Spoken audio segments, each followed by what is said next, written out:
નમસ્કાર. ભારતની શિક્ષણ વ્યવસ્થામાં આમ કહીએ તો એક ક્રાંતિ આવી રહી છે અને આજના આ વિશ્લેષણમાં આપણે બરાબર એ જ સમજવાના છીએ. વાત છે 2023ના નવા નેશનલ કરિક્યુલમ ફ્રેમવર્ક એટલે કે NCFની. ચાલો આને એકદમ સરળ ભાષામાં સમજીએ કે આખરે આ છે શું. તો જુઓ, શરૂઆત કરીએ એકદમ મુદ્દાની વાતથી. આ જે આખું નવું માળખું છે ને એને સમજવા માટે બસ આ એક સૂત્ર યાદ રાખી લો.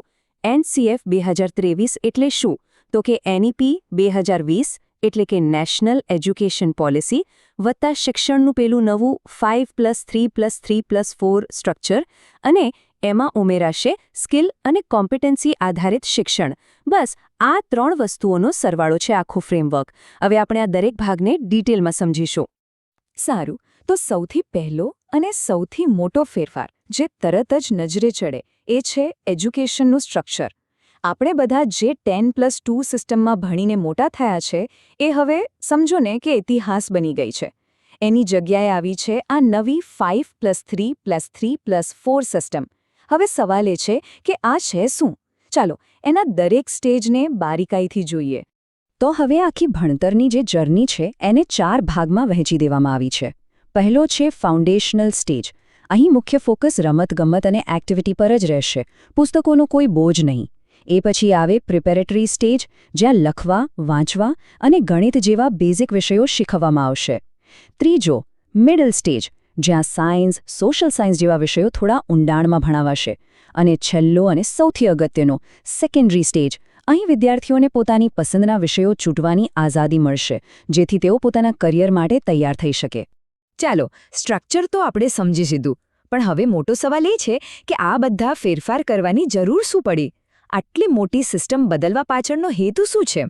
વેલ, આ નવો અભ્યાસક્રમ કેટલાક ખાસ સિદ્ધાંતો પર બન્યો છે. ચાલો હવે એના મૂળભૂત ઉદ્દેશ્યો પર નજર નાખીએ.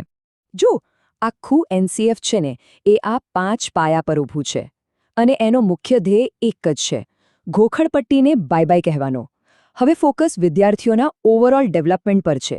એ લોકો વિષયોને માત્ર યાદ ના કરે, પણ ઊંડાણથી સમજે, રિયલ લાઈફમાં કામ આવે એવી સ્કિલ્સ શીખે અને હા, પોતાના ભારતીય મૂલ્યો જાળવીને દુનિયાને એક સારા નાગરિક બને. બસ આ જ મુખ્ય ટાર્ગેટ છે. હવે આમાં જે સંપૂર્ણ વિકાસ એટલે કે હોલિસ્ટિક ડેવલપમેન્ટ શબ્દ છે ને એ બહુ જ અગત્યનો છે. આનો સીધો મતલબ એ છે કે હવે શિક્ષણ ખાલી માર્ક્સ અને ચોપડીઓ પૂરતું નથી. હવે એ પણ જોવામાં આવશે કે વિદ્યાર્થી વિચારે છે કેવી રીતે, એની લાગણીઓ કેવી છે, એ સમાજમાં બીજા સાથે કેવું વર્તન કરે છે અને એની ફિઝિકલ હેલ્થ કેવી છે. આ બધી જ બાબતો પર એક સરખું ધ્યાન અપાશે. અને એટલે જ 21st સેન્ચુરી સ્કિલ્સ પર આટલો બધો ભાર મૂકવામાં આવ્યો છે. કેમ? કારણ કે આજની દુનિયામાં સફળ થવા માટે ખાલી નોલેજ હોવું પૂરતું નથી. એ નોલેજનો ઉપયોગ કરીને પ્રોબ્લેમ કેવી રીતે સોલ્વ કરવા અને કંઈક નવું ક્રિએટિવ કેવી રીતે વિચારવું એ શીખવવું જરૂરી છે. દાખલા તરીકે, હવે હિસ્ટ્રી ભણાવતી વખતે ખાલી તારીખો નહીં ગોખવાય, પણ વિદ્યાર્થીઓને એવું પૂછાશે કે ભાઈ આ ઘટના કેમ બની, એના કારણોનું એનાલિસિસ કરો. આ છે અસલી ફેરફાર. ઠીક છે, આ બધી તો થઈ મોટી મોટી વાતો અને સિદ્ધાંતો, પણ સવાલ એ છે કે આ બધું ક્લાસરૂમમાં કેવું દેખાશે? એક વિદ્યાર્થી અને એક પેરેન્ટ તરીકે રોજબરોજની જિંદગીમાં શું બદલાવ જોવા મળશે? ચાલો હવે એ પ્રેક્ટિકલ પાસા પર આવીએ. સમજી લો કે ક્લાસરૂમનો આખો માહોલ જ બદલાઈ જશે. વિદ્યાર્થીઓ હવે ખાલી બેસીને સાંભળશે નહીં, પણ જાતે પ્રોજેક્ટ્સ કરશે, એક્ટિવિટીઝ કરશે અને એ રીતે શીખશે. નાનપણથી જ કોડિંગ અને વોકેશનલ એજ્યુકેશન જેવી પ્રેક્ટિકલ વસ્તુઓ શીખવાડવામાં આવશે. પરીક્ષાઓનો ડર પણ ઓછો થશે, કારણ કે હવે ઘોખણપટ્ટી પર નહીં પણ સમજણ પર આધારિત હશે. મતલબ કે હવે સવાલ એ નહીં હોય કે પાણીનું કેમિકલ ફોર્મ્યુલા શું છે, પણ સવાલ એ હશે કે પાણી બચાવવા માટે તમે શું શું કરી શકો છો. અને હા, એવા બેગલેસ દિવસ પણ હશે જ્યાં વિદ્યાર્થીઓ સ્કૂલ બેગ વગર આવશે અને ક્લાસરૂમની બહાર જઈને પ્રેક્ટિકલ નોલેજ મેળવશે. અને હા, આ એક ખૂબ જ મહત્વનો મુદ્દો છે. NCF ભારપૂર્વક કહે છે કે ઓછામાં ઓછું ધોરણ 5 સુધી ભણતર વિદ્યાર્થીની માતૃભાષામાં જ થવું જોઈએ. આની પાછળનું કારણ પણ બહુ સિમ્પલ અને લોજિકલ છે. જ્યારે બાળક પોતાની ભાષામાં શીખે છે ત્યારે એનો પાયો, ખાસ કરીને વાંચન અને ગણિત જેવા વિષયોમાં એકદમ મજબૂત બને છે. હવે આ ફેરફારો કેટલા મોટા અને જડમૂળથી છે એ સમજવા માટે ચાલો એક કામ કરીએ. એક સીધી સરખામણી કરીએ.